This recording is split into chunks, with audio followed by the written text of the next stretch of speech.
What's up everyone, Mike Gross here, rockinguitarlessons.com. You do the guitar solo to Joan Jett's I Heart Rock and Roll. You want to tune standard for this? What a cool solo, man. It's just like short but sweet, tasty. He doubles this. You can hear it at a certain point in the solo. He comes in and layers a second track over it for what that's worth. This wasn't a request as far as I know from any of you guys, but I did work on this with one of my private students. We worked on the complete song. And I've got the solo in my head right now, and it's a classic, so let's go ahead and do it, man. Let's jump. Ready?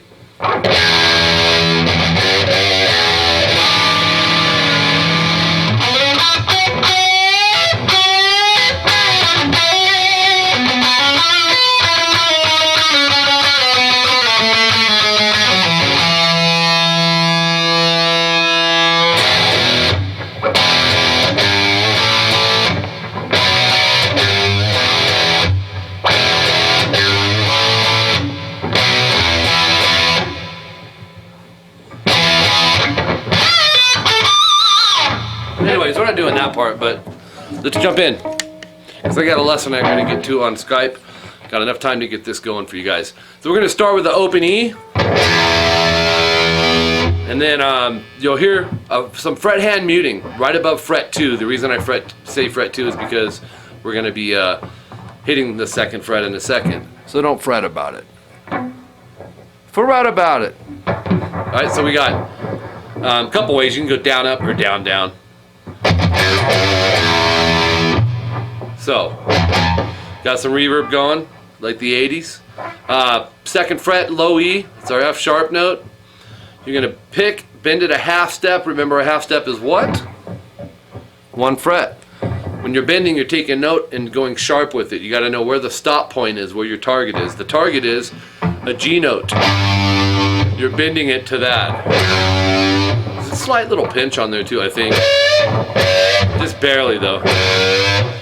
Stop the note by sticking your pick on the strings, bring it back, do a bend release half step. And then the open E. So. And then we're going to go up to this. E7, it's going to be 7A, 6D, 7G. It's like the Hendrix chord, but we're not doing the 8B off of it. So you're going to hit those three. And I know you guys think it's a whammy bar, but if you watch the video even, he goes... He actually grabs behind the headstock, pulls it out this way. You won't break your guitar. I mean, you don't want to yank on it with like Hercules Popeye power, but if you don't want to do that, you can slightly whammy down. You can also do it like this. It just takes the pitch, keep the chord ringing, and it swoops it by bending the neck a little bit, and then takes it back. It's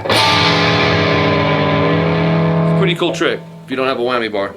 Okay, 9D, slide a whole step up to 11, use your third finger to start. Go to 9G, go to 11G twice, bend it a whole step. So you're going pinky 12E, and then don't release the bend. Pick it again on the 11th fret, and then go to the 12B. So we have.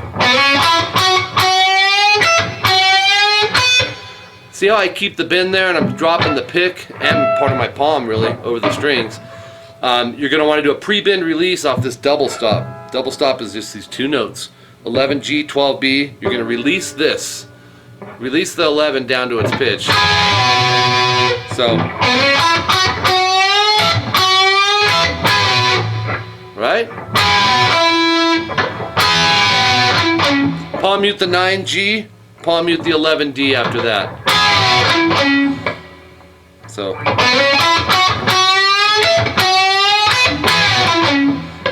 and then pick the 9G, hammer to 11.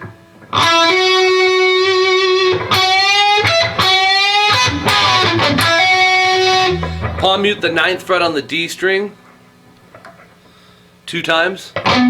Pick it again and hammer to 11. So that's go to 9G. So go to the 12B after that. So we have this.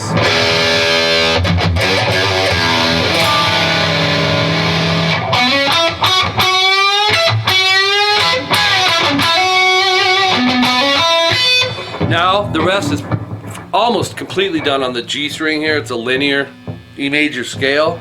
That's the key of the solo, is E major. You're gonna go 9, 9, 9, slide to 8. 8, 8, 8, slide to 6. So you can go 6, 6, 6, slide to 4. So we have,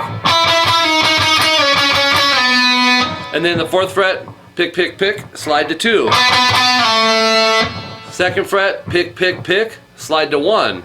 And then pick, pick. So we have 9 to 8, 8 to 6, actually it's 6, 6, 6, slide to 4, slide to 2, slide to 1, pick, pick, and then pick it again on that 1st fret. And then go 4, 2, D, 4, A, 2, D. So the last 4 notes are that's your last 4 notes. So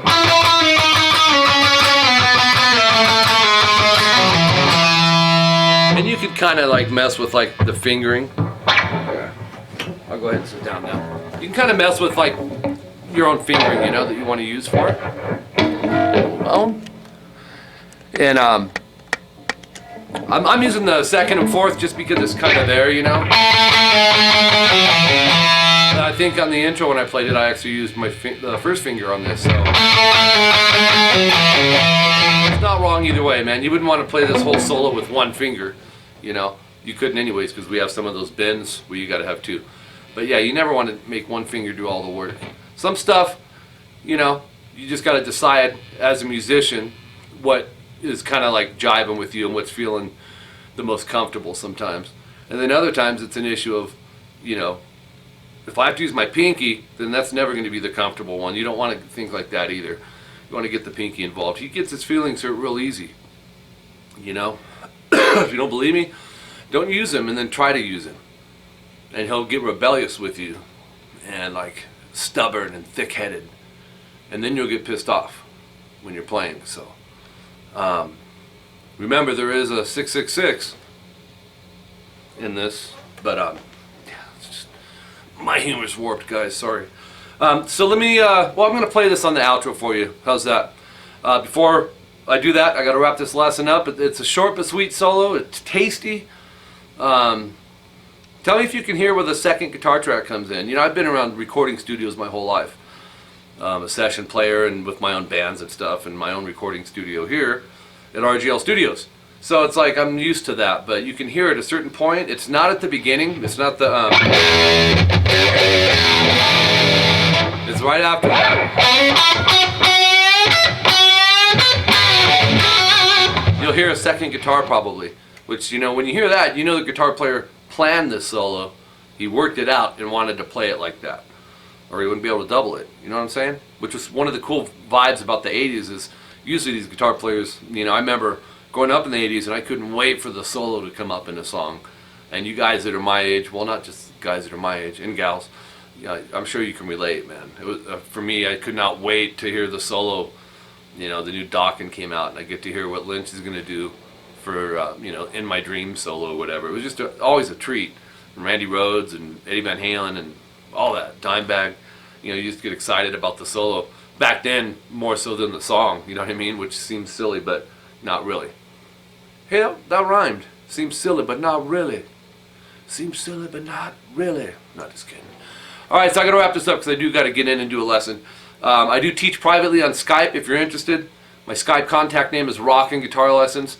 You can go to my website, rockinguitarlessons.com. Click on the Skype Lessons tab. It'll give you a tutorial of the prices, the rates, the breakdown for monthly payments, all that stuff. Shoot me an email if you're interested, mike@rockinguitarlessons.com. I'll shoot you my cell phone. You can text me or email me and we'll set you up on a day and time. Typically it's the same day, same time each week, or bi-weekly, however we go about it. I have a pretty good load of students on Skype, so it works better to have your set day, set time for you as well as me. That's just how we do it. Actually, not just me. Every guitar teacher I know does it like that.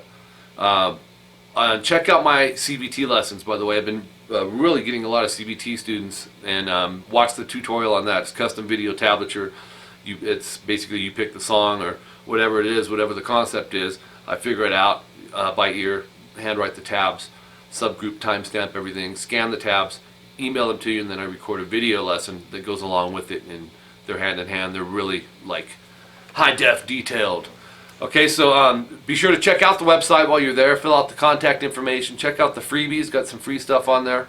And obviously, I hope you become a member there at the website as well.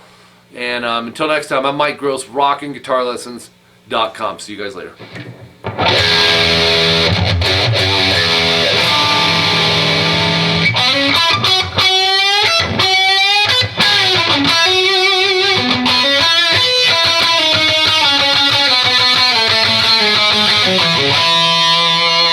I'll do it one more time. I'll come in close for a bird's eye shot. Now remember, it does have the 666 in there. Okay, here we go.